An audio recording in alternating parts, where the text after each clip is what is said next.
wabarakatuh.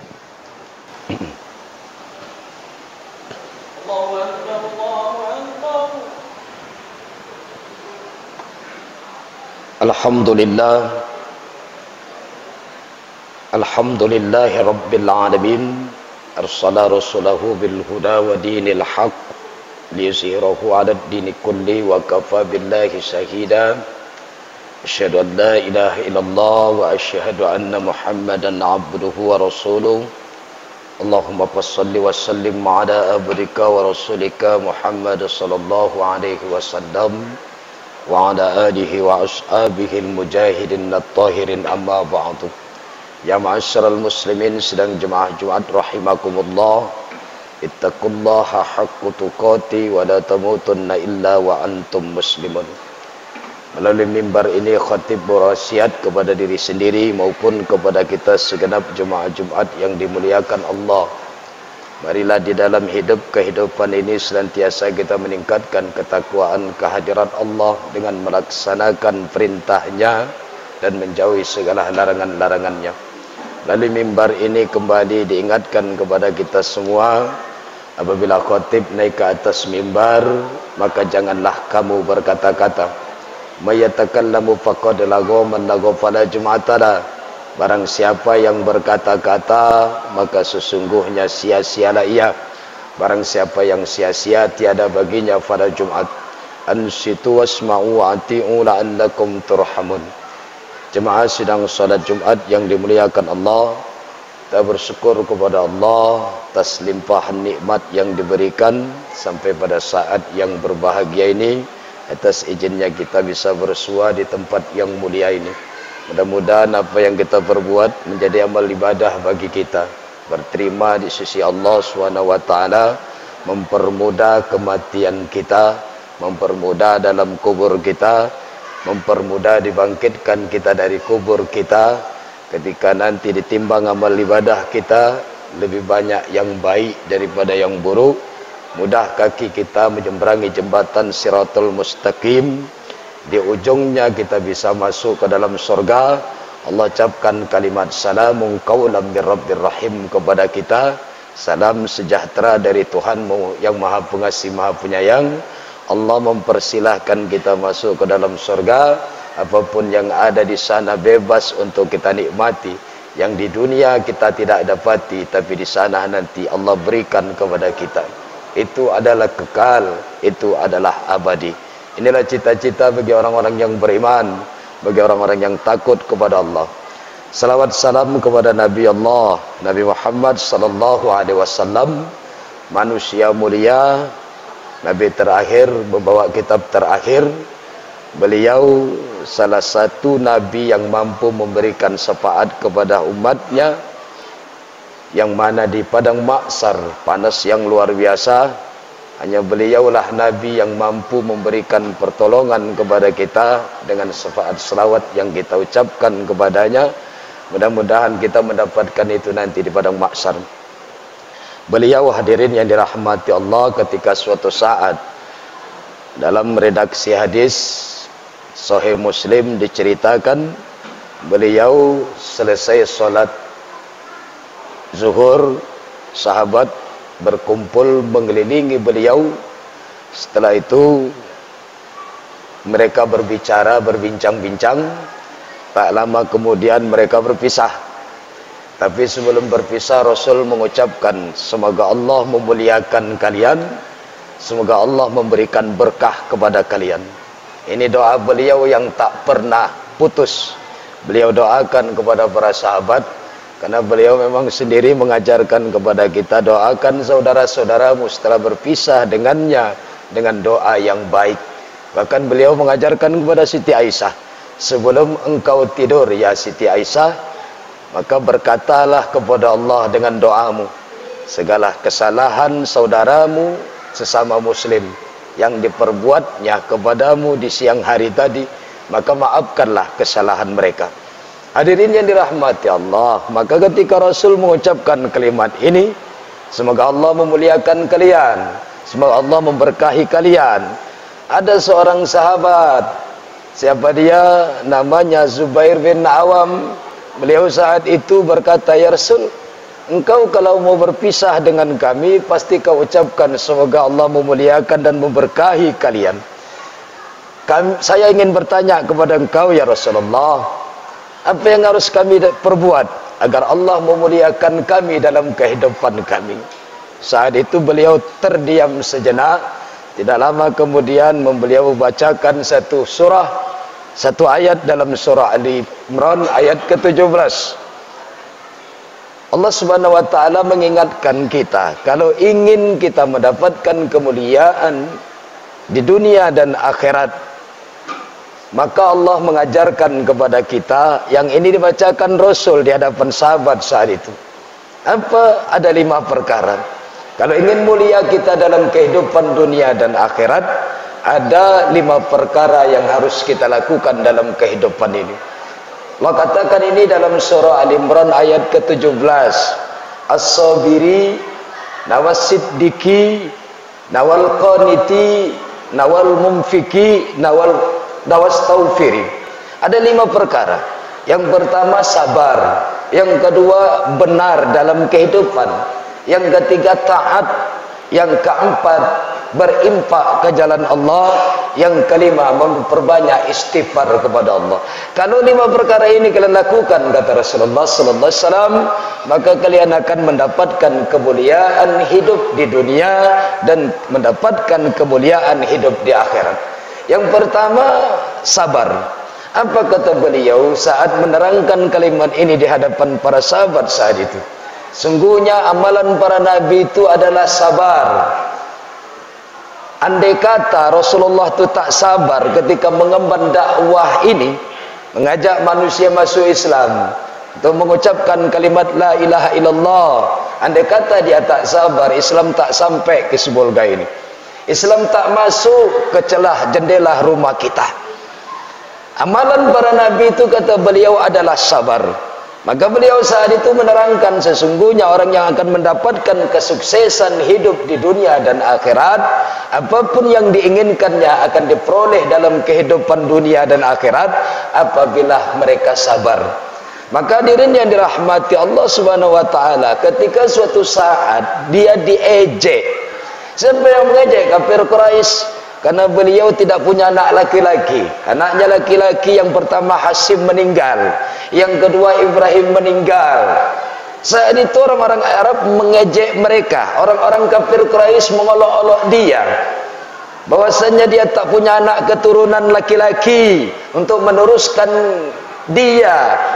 Maka turun ayat inna a'tainakal kautsar fashalli li rabbika wanhar inna syani'aka huwal abtar. Satu ayat yang menghibur beliau. Beliaulah nabi atau manusia yang belum mati tapi sudah tahu di mana surganya. Inilah kalimat inna a'tainakal kautsar fashalli li rabbika wanhar inna syani'aka huwal abtar.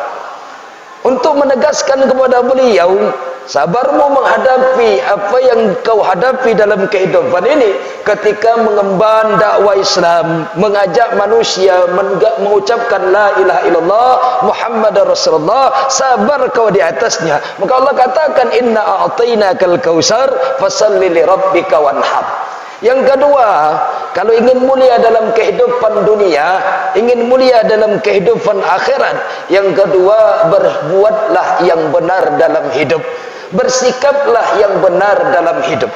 Kita tahu Abu Bakar itu gelarnya As-Siddiq, benar. Beliau ini Bapak Ibu yang dirahmati Allah, salah satu sahabat 10 yang dijamin Rasul masuk ke dalam surga. Al-Quran ada 2 ayat menegaskan tentang kemuliaan Abu Bakar. Ibadahnya yang luar biasa, zuhudnya yang luar biasa, patuhnya kepada Rasulullah, takutnya kepada Allah yang luar biasa. Beliau ini hadirin yang dirahmati Allah pernah tak makan 1 hari 1 malam. Kenapa? Karena tak ada lagi makanan yang mau bisa dimakan.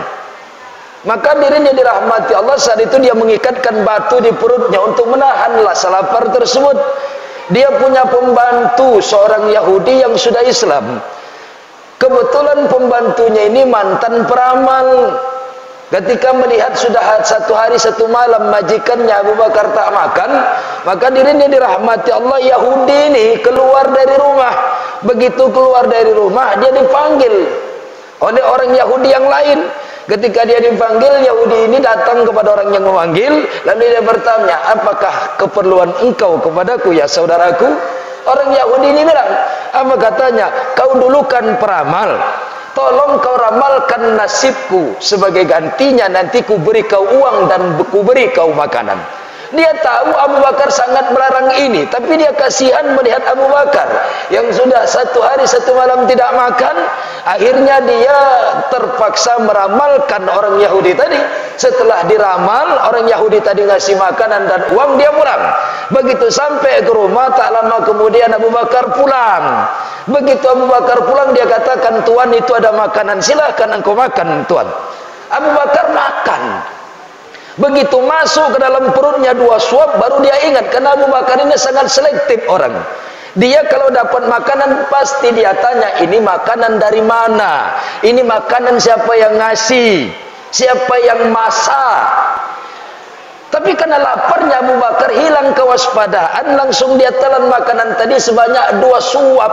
Begitu 2 suap sudah masuk ke dalam perutnya, baru dia ingat ini makanan dari siapa, halal atau tidak, ataukah haram. Maka dirinya dirahmati Allah, dia tanya kepada pembantunya, ini makanan dari mana kau dapat, siapa yang memberikan? Hadirin yang dirahmati Allah Subhanahu wa taala, mendengar ini sang pembantu bilang, Tuan, tadi keluar dari rumah saya dipanggil Yahudi yang lain, dia meminta kepada saya untuk diramalkan nasibnya, sebagai gantinya dia kasih saya uang, dia kasih saya makanan, itulah makanan yang kau makan. Mendengar ini, hadirin, air mata Abu Bakar menetes, dia menangis.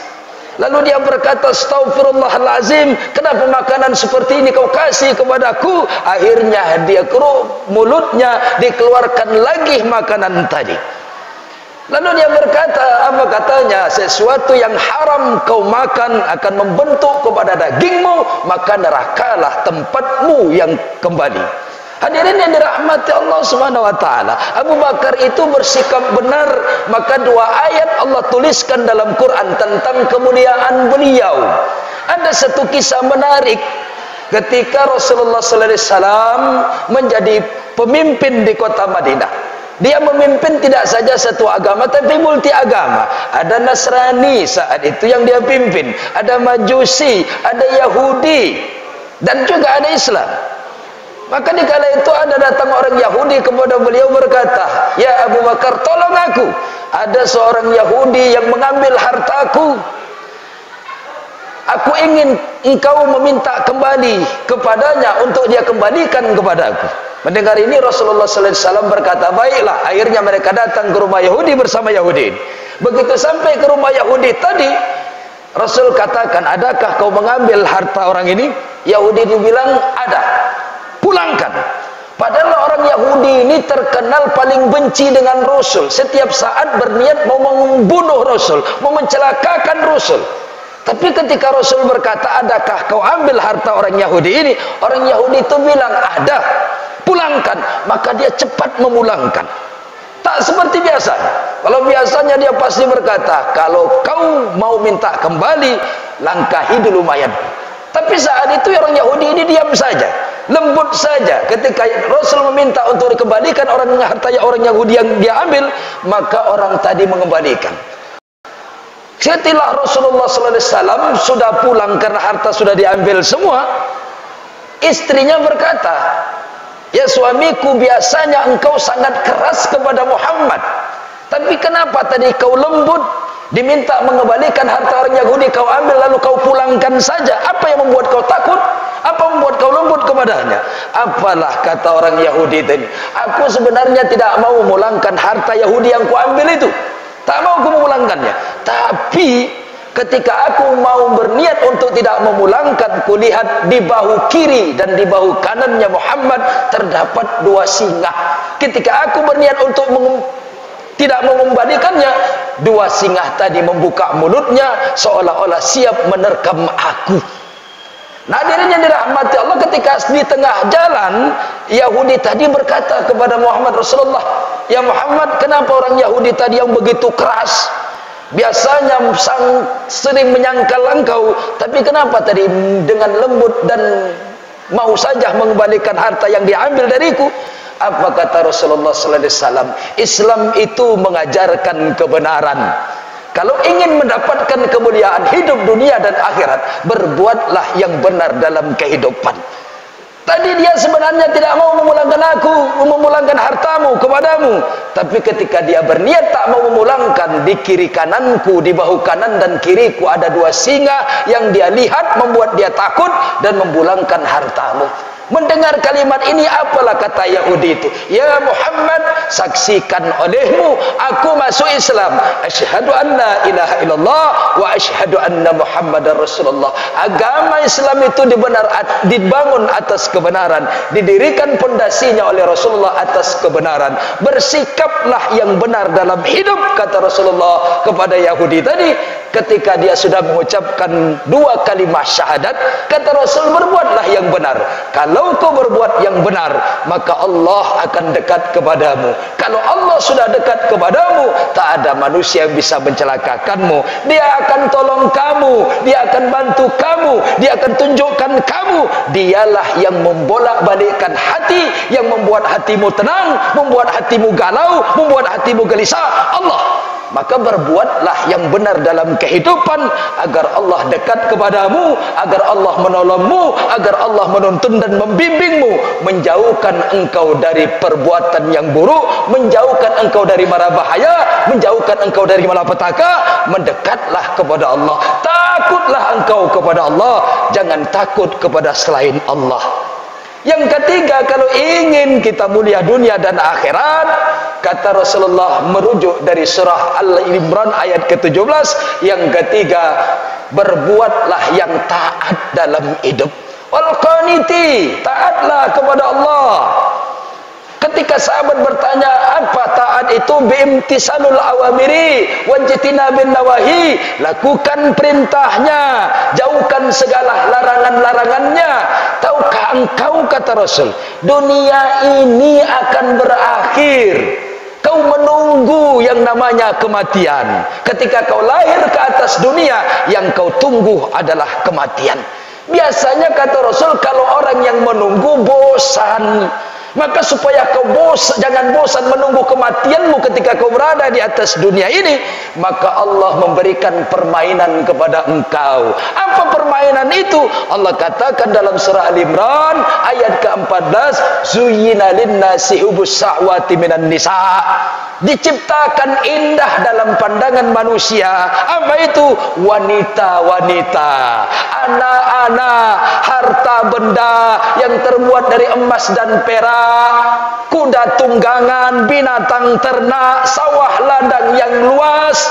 Diberikan ini kepada kalian sebagai permainan bagi kalian, supaya kalian jangan bosan menunggu kematian kalian. Maka Allah katakan dalam Quran, wa mal hayatad dunya illa mataul ghurur. Kehidupan dunia itu cuma main-main, kehidupan dunia itu cuma sendah gurau. Supaya kau jangan bosan, dikasih pangkat kepada engkau, dikasih jabatan kepada engkau, diberikan harta benda, anak-anak, istri, supaya kau jangan bosan menunggu kematian. Tapi ketika saatnya itu akan kau tinggalkan.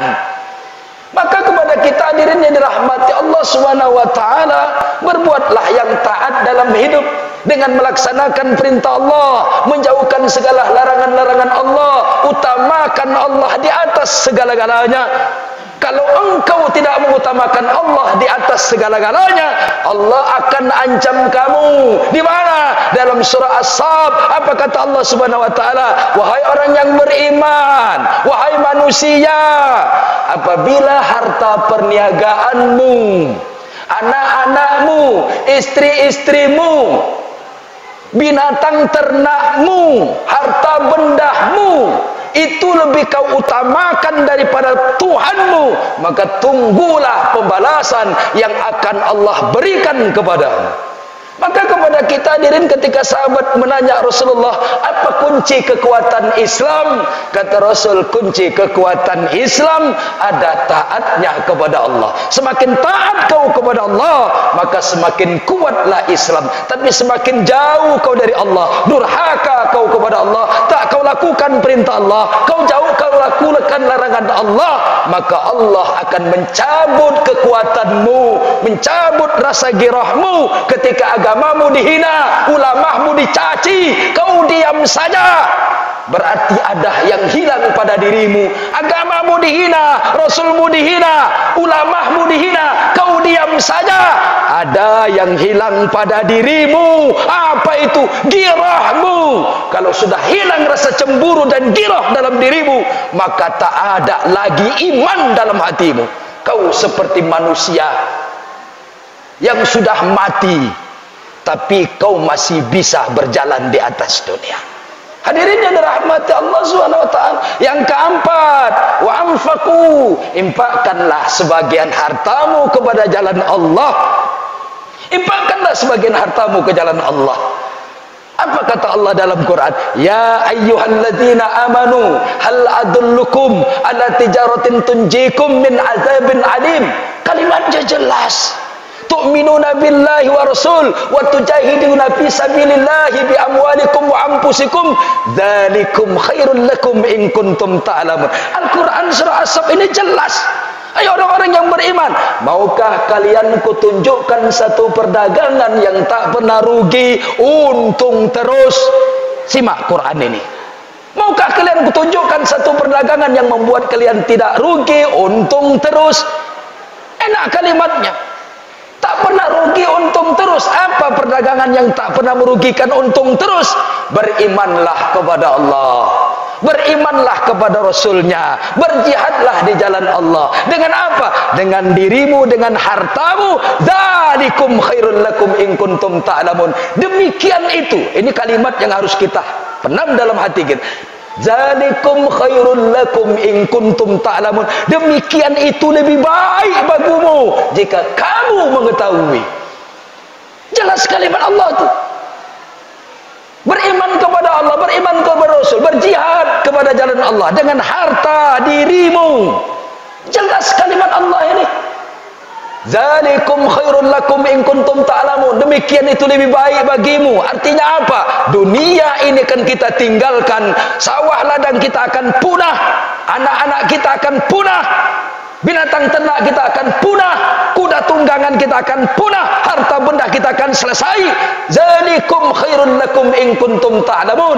Yang bersisa baktimu kepada Allah, yang bersisa sedekahmu kepada Allah, yang bersisa infakmu kepada Allah. Sebab itu apa kata Rasulullah? Ketika hartamu kau infakkan ke jalan Allah, dia akan berkata, apa katanya? Terima kasih wahai Tuanku, kau sudah membuat aku kekal. Yang semula aku panah, kau buat aku menjadi kekal. Artinya apa? Harta yang kita sedekahkan itulah yang kekal, itulah yang abadi.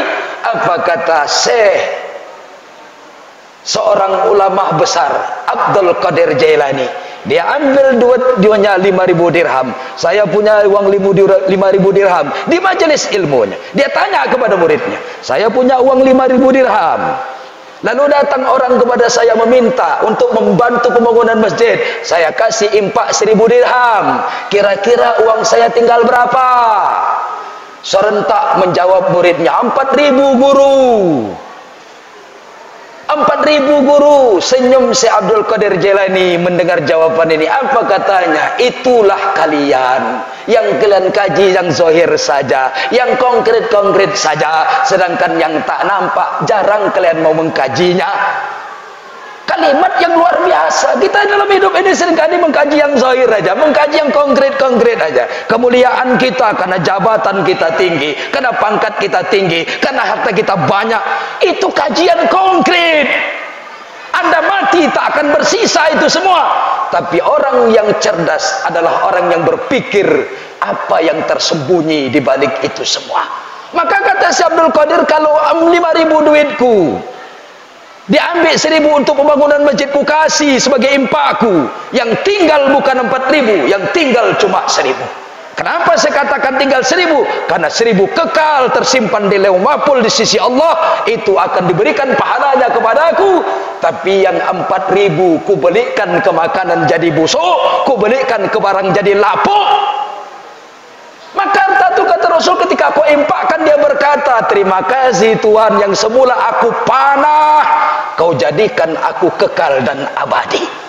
Lalu yang kelima yang membuat kita mulia dalam kehidupan dunia dan akhirat, kata Allah dalam surah Ali Imran ayat ke-17, beristighfarlah kepada Allah di waktu sebelum salat subuh.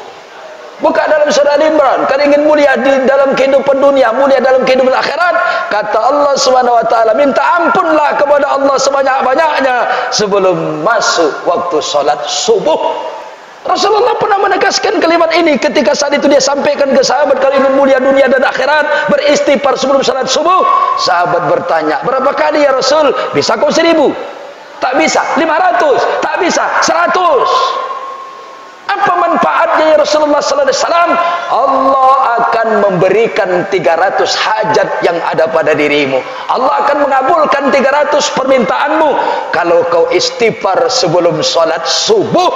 Hadirin yang dirahmati Allah, ini sumber kekuatan, sumber ketenangan, sumber kekuatan diri, sumber ketenangan diri, istighfar sebelum salat subuh sebanyak-banyaknya.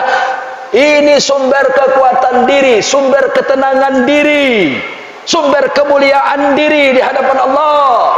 Tapi sayang, 1000 kali sayang, orang-orang Islam sekarang ini jauh.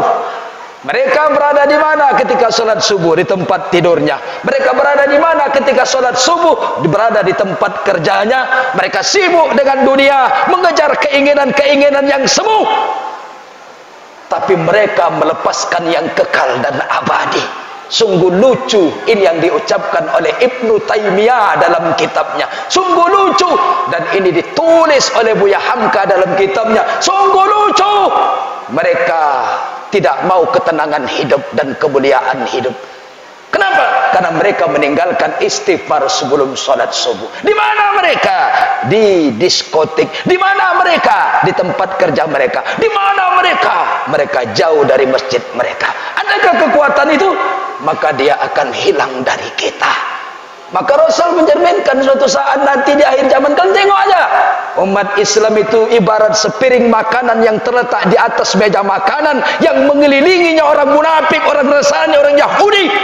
Mereka semuanya pada kelaparan, memperebutkan sepiring nasi tadi, sepiring makanan tadi. Sepiring makanan itu kita.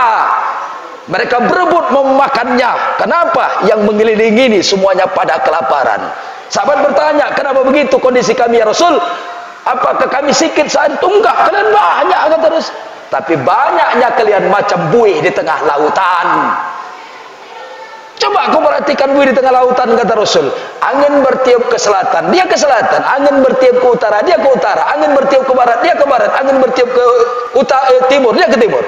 Kalian saat itu banyak, tapi tak ada gunanya. Seperti buih di tengah lautan. Tak ada kalian saat itu. Mudah-mudahan dengan penyampaian singkat ini memberikan makna kepada kita semua. Mohon maaf atas segala kekurangan dalam penyampaian. Barakallahu li wa lakum fil Qur'anil azim. Wa nafa'ani wa iyyakum bima fihi minal ayati wa zikril hakim. Aqulu qawli hadza astaghfiruhu innahu huwal ghafurur rahim.